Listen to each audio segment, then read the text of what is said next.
प्रिय विद्यार्थियों, आपका स्वागत है। और आज हम लोग जो है राष्ट्रीय आंदोलन पे चर्चा करेंगे। बहुत दिन से आपकी मांग चल रही थी कि राष्ट्रीय आंदोलन पर कोई लेक्चर आ जाए। जो भी हमारा एग्जाम है, चाहे वो यूपीएससी आप दे रहे हो, चाहे आप यूपीपीएससी दे रहे हो, चाहे आप बीपीएससी दे रहे हो, चाहे आप आरओ दे रहे हो, चाहे जो भी एग्जाम आप दे रहे हो, सब में राष्ट्रीय आंदोलन से प्रश्न लगातार आपको दिखाई देते हैं। हर साल अगर आप कहें तो लगभग आधे से ज़्यादा क्वेश्चन यहीं से आपको मिले। अब भारतीय राष्ट्रीय आंदोलन को अगर हम समझें तो भारतीय राष्ट्रीय आंदोलन क्या है, कैसे शुरू हुआ, इसके लिए एक बात आपको समझनी पड़ेगी। थोड़ा सा अगर आपने पढ़ा हो, क्योंकि मैं आपको पहले ही बता दूं कि अध्ययन आपको भी करना पड़ेगा। अगर आप मेरे साथ चलना चाहते हैं तो आपको भी थोड़ा अध्ययन करना पड़ेगा, आपको भी लगना पड़ेगा। अब राष्ट्रीय आंदोलन अगर आप इसको कर रहे हैं तो आप एनसीईआरटी का पहले स्रोत आप एक बार थोड़ा सा जरूर देख लें, क्लास 12 की विपिन चंद्रा वाली,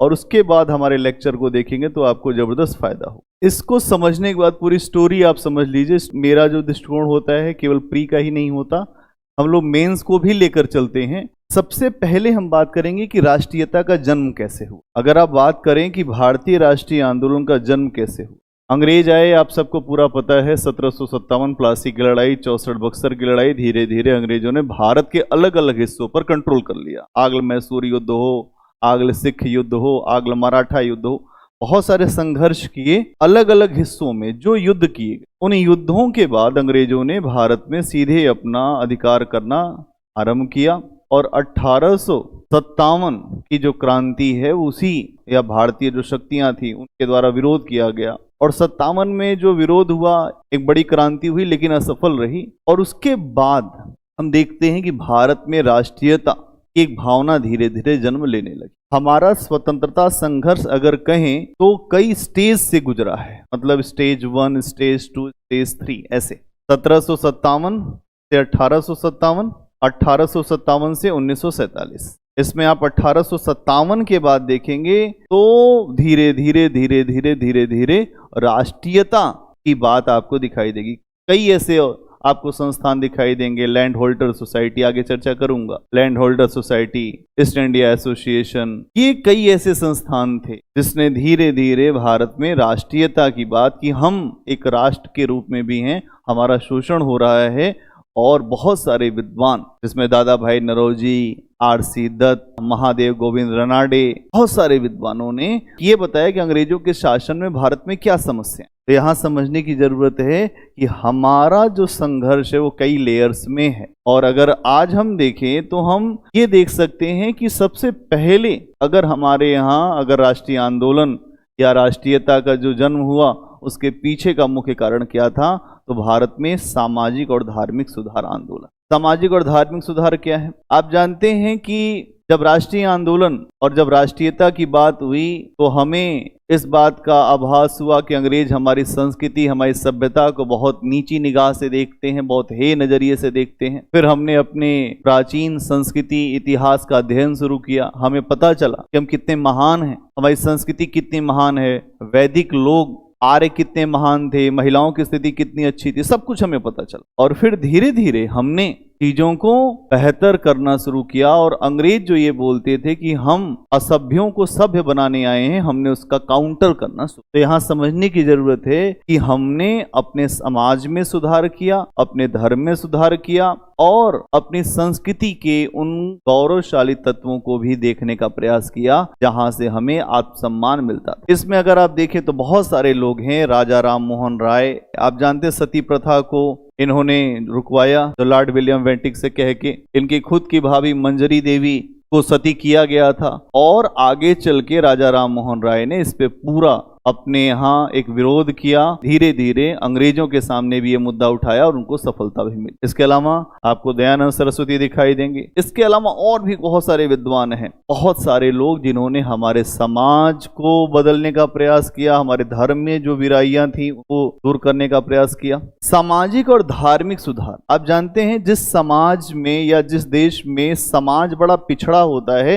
वहां एकता नहीं आती या वहां पर एक होना कठिन काम है। और अगर आपको राष्ट्रीयता या राष्ट्र के रूप में खड़ा होना है तो सामाजिक और धार्मिक सुधार होना जरूरी है। स्वामी विवेकानंद जी का एक स्टेटमेंट है, उन्होंने कहा कि अगर आप इस देश का विकास करना चाहते हैं, इस देश में राष्ट्रीयता की भावना जगाना चाहते हैं, तो हमें ऐसे लोगों की जरूरत है जिनका जो शरीर लोहे का हो और जिनकी इच्छा शक्ति इतनी मजबूत हो, इस सामना न कर। ये पूरी तरह से आपको समझना होगा कि कैसे एक पूरी मनोदशा बनाने का प्रयास हुआ। एनी बेसेंट ने भी यही बात कहा कि स्वतंत्र व्यक्ति ही स्वतंत्र राष्ट्र बना सकता। और क्या है यहाँ पर, आप जानते हैं राष्ट्रीयता के विकास में समाचार पत्रों और जो साहित्य है उसका भी बहुत बड़ा योगदान है। हम देखते हैं कि राष्ट्रीयता के विकास में समाचार पत्रों का भी बड़ा योगदान है, साहित्य का भी योगदान है। प्रेस भारत में आया, प्रेस के विकास ने बहुत सारे समाचार पत्र यहाँ निकले। आप जानते हैं हिंदू निकला, इसके अलावा जो पॉइनियर निकले, अमृत बाजार पत्रिका, बहुत सारे जो समाचार पत्र निकले, बहुत साहित्य लिखा गया। इन सारे के कारण अगर आप समझो तो भारत में राष्ट्रीयता को जागृत करने का कार्य हुआ। राष्ट्रीयता ऐसे नहीं जगेगी, जगाना पड़ता है कि आप कौन थे और क्या हो गए हैं और अभी क्या होंगे। तो राष्ट्रीयता को जगाने के लिए साहित्य और समाचार पत्रों का बहुत बड़ा योगदान है। 1870 तक भारत में लगभग 600 समाचार पत्र छपते थे। अब समझिएगा, इससे आपको एक अंदाजा लग रहा होगा कि भारत में राष्ट्रीयता के विकास में समाचार पत्रों का बड़ा योगदान था। तो साहित्य क्या होता है? साहित्य समाज का दर्पण होता है। तो जितने भी साहित्यकार हैं, इन लोगों ने राष्ट्रीयता को जागृत करने का प्रयास किया। समाचार पत्र आप जानते ही हैं कि हिंदू पेट्रियाट, इंडियन मिरर, अमृत बाजार पत्रिका, बंगाली, बहुत सारे जो समाचार पत्र यहाँ पे छपते थे। उदाहरण के लिए कुछ लिख सकते हैं, इंडियन मिरर, हिंदू, है ना, अमृत बाजार पत्रिका, बंगाली आदि। इन समाचार पत्रों ने राष्ट्रीयता को जागृत करने का प्रयास किया। बंकिम चंद्र चटर्जी का आपने नाम सुना होगा, उन्होंने आनंद मठ लिखा। वंदे मातरम वहीं से है, जो बंकिम चंद्र, आनंद मठ, है ना, वंदे मातरम, भारतेंदु हरिश्चंद्र, भारत दुर्दशा, जो भारत भारती किसने लिखा? मैथिली शरण गुप्त, मैथिली शरण। ये सारी रचनाएं ऐसी रहीं जिसने राष्ट्रीयता को जन्म देने का कार्य किया। राष्ट्रीयता धीरे धीरे जन्म लेने लगी, आकार लेने लगी। ये लगने लगा कि नहीं हमारा शोषण हो रहा है, ये लगने लगा कि भारत को अब जागना होगा। तो भारत में राष्ट्रीय आंदोलन के पीछे आप समझेंगे कि कोई एक कारण होता ही नहीं, कई कारण एक साथ जुड़ते हैं तो जाकर बात बनती है। अंग्रेजी शिक्षा और उसका भारतीयों पर प्रभाव, अगला पॉइंट बनाएंगे, अंग्रेजी शिक्षा और उसका भारतीयों पर प्रभाव। अंग्रेजी शिक्षा जब आई तो उसने हमारे अंदर क्या पैदा किया? वैज्ञानिकता। क्या पैदा किया? तर्क। क्या पैदा किया? स्वतंत्रता की भावना। क्या पैदा किया? समानता।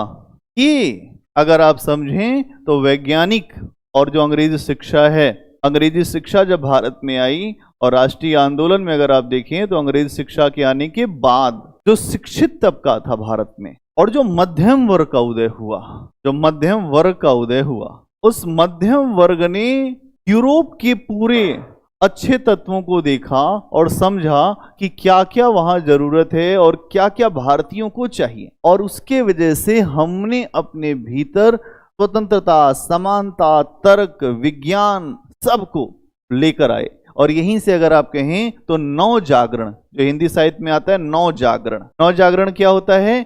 अपनी अच्छाइयों को जानो, अपनी अच्छाइयों को जानो, किंतु जो बुराइयां हैं उन्हें भी छोड़ो, किंतु बुराइयों को भी छोड़ो, किंतु बुराइयों को भी छोड़ो।